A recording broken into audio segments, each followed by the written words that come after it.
మెదక్ జిల్లా నార్సింగి మండల కేంద్రంలో అన్ని ఉన్న అల్లుడి నోట్లో శని అన్న విధంగా తయారైంది. ఈ పాఠశాలలో ఉపాధ్యాయులు విద్యార్థులు ఉన్నప్పటికీ పాఠశాల పరిస్థితులు బాగోలేక చాలా ఇబ్బందులు ఎదుర్కొంటున్నారు. ప్రైవేటు పాఠశాలలకు దీటుగా విద్యా బోధన చేస్తున్న ఉపాధ్యాయులు ఉన్నప్పటికీ దయనీయ స్థితిలో ఉన్న నార్సింగి మండల కేంద్రంలోని ప్రాథమిక పాఠశాలపై భవ్య టీవీ ప్రత్యేక కథనం. నార్సింగి మండల కేంద్రంలోని ప్రాథమిక పాఠశాలలో సుమారు 130 మంది విద్యార్థులు, 5గురు ఉపాధ్యాయులు ఉండగా 1వ తరగతి నుంచి 5వ తరగతి వరకు విద్యార్థులంతా కూడా ఒకే గదిలో కూర్చుని విద్యను అభ్యసిస్తుంటారు. ఈ పాఠశాలలో పూర్తిగా శిథిలావస్థకు చేరుకోవడంతో మన ఊరి మనబడి కింద నిధులు మంజూరై నూతన పాఠశాల ఏర్పాటు కోసం శిథిలావస్థలో ఉన్న పాఠశాలను తొలగించి ఉర్దూ మీడియం పాఠశాల భవనంలో సుమారు సంవత్సరం నుంచి అదే పాఠశాలలో చదువు చెప్పడం జరుగుతోంది. నూతన భవన నిర్మాణం కోసం నిధులు ఉన్నా నిర్మాణం చేపట్టలేరు. వర్షం వస్తే పాఠశాలలోని విద్యార్థులు, ఉపాధ్యాయుల పరిస్థితి దయనీయంగా ఉంటుంది. మౌలిక వసతులు లేక చాలా ఇబ్బందులు ఎదుర్కొంటున్నారు. ఈ పాఠశాలలో విద్యార్థులు నవోదయ పరీక్షల్లో సైతం ఉత్తీర్ణులై ఎంతో మంది సీట్లు పొందడం జరిగింది.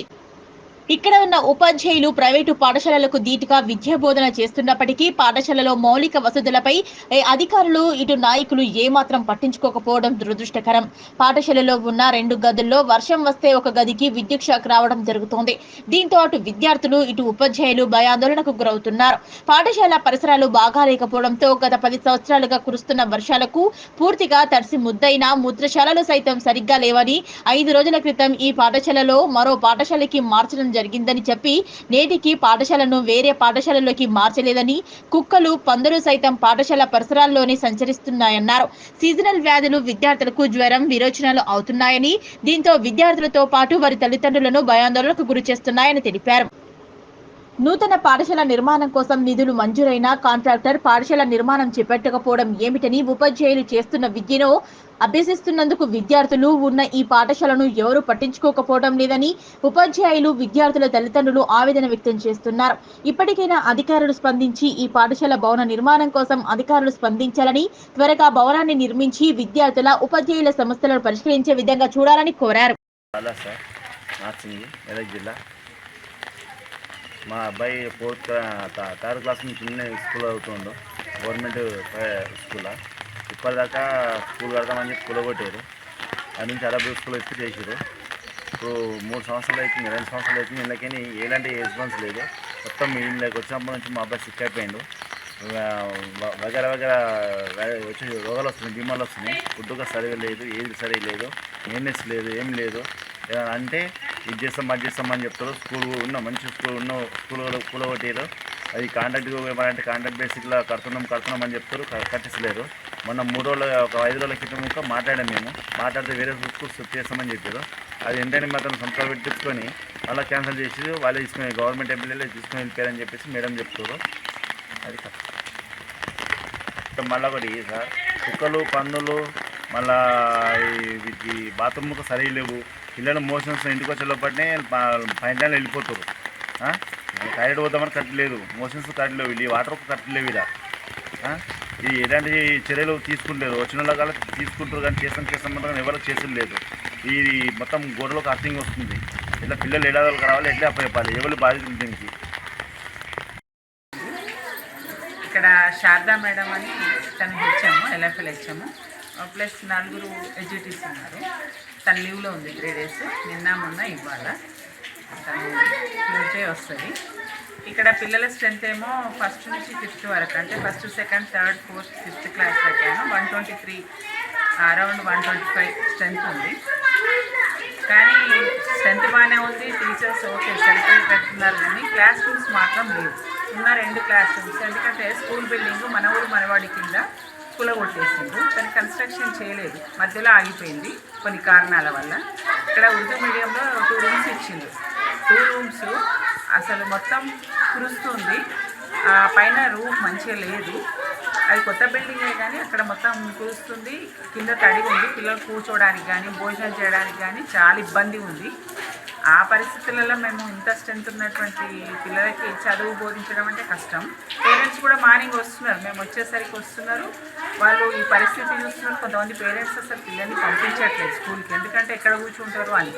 మళ్ళీ వర్షాకాలం వ్యాధులు అయితే చాలా ప్రబలుతాయి. అన్నీ కేర్ఫుల్గా ఉండాలి, హైజీనిక్గా ఉండాలి అని చెప్తారు.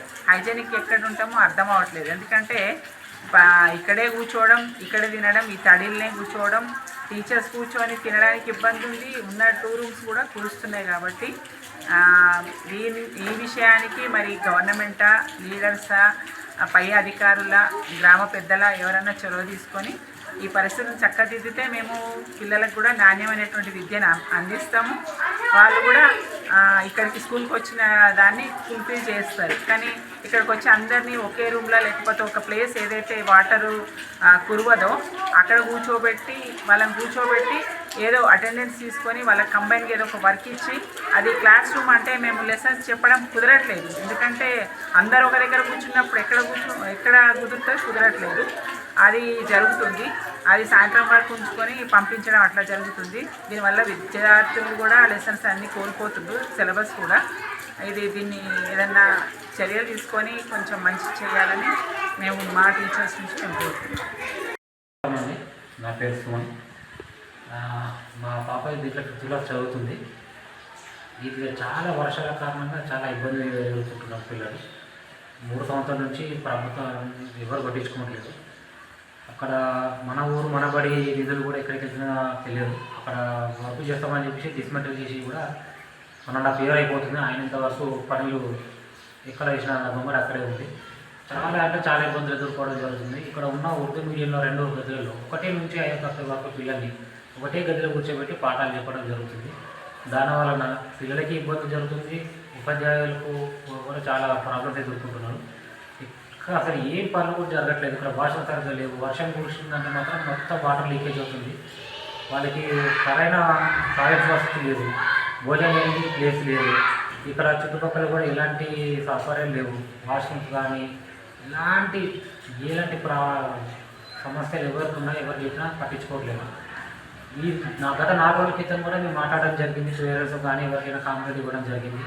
జడ్పీటీసీ గారికి కూడా కాంప్లైంట్ ఇవ్వడంతో వాళ్ళు వేరే ప్రైవేట్ స్కూల్లోకి పిల్లల్ని షిఫ్ట్ చేసి 2-3 నెలల వరకు చూద్దామని చెప్పేసి అన్నారు. ఆయన ఇంతవరకు కూడా ఎలాంటి స్పందన లేదు.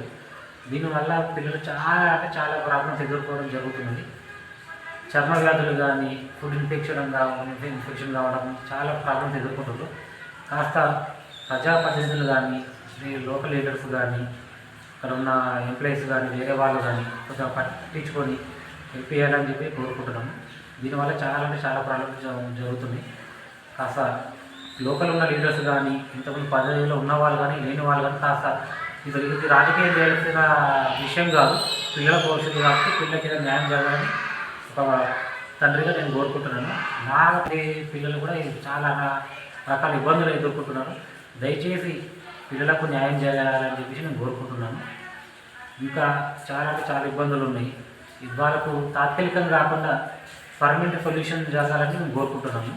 దయచేసి మా మనవి ఆలకించి మాకు న్యాయం చేస్తారని చెప్పేసి కోరుకుంటున్నాము.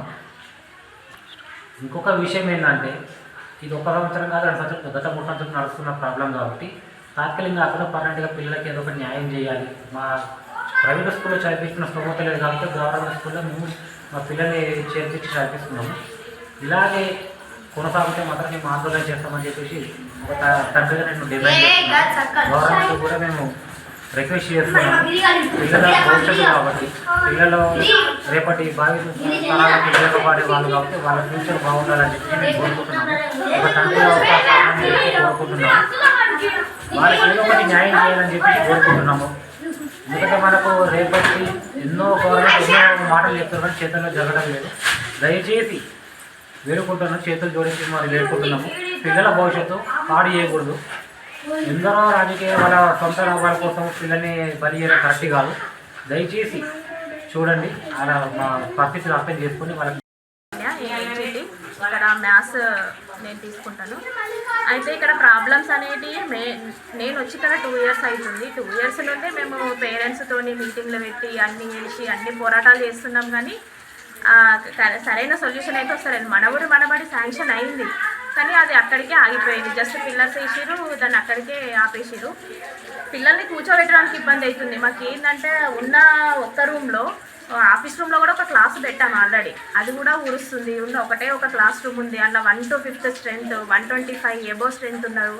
మళ్ళీ ప్రైవేట్ స్కూల్ నుండి పిల్లలు వస్తున్నారు. తీసుకోవాలి మేము ఖచ్చితంగా తీసుకోవాలి, కానీ తీసుకొని ఎక్కడ కూర్చోబెట్టుకోవాలి, అసలు ప్లేస్ లేదు. అడ్మిషన్స్ తీసుకోవద్దాం అని అంటేనేమో అట్లా వీలు కాదు. కాబట్టి మాకు ఎట్లయినా అకామిడేషన్ ఇవ్వండి, మాకు 5 క్లాస్ రూమ్స్ ఇవ్వండి. మంచి పిల్లలు ఇక్కడ చూడండి, మీరు ఎక్కడ చూసినా కానీ మన స్కూల్లో ఉన్న పిల్లల యొక్క నాలెడ్జ్ అనేది చాలా ఉంది. ఇక్కడ గురుకులా వస్తున్నాయి పిల్లలకి, మోడల్ స్కూల్లో వస్తున్నాయి, అవన్నీ పిల్లలు చాలా షార్ప్ ఉన్నారు. కానీ చెప్పడానికి వీలు అవ్వట్లేదు మాకు.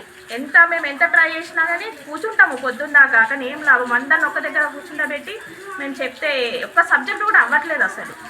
మెయిన్గా పిల్లలకి ఇక్కడ ఏంటంటే 1 to 5th వాళ్ళకి ఫస్ట్ నాలెడ్జ్ అనేది ఫస్ట్ ఇక్కడనే అవుతుంది.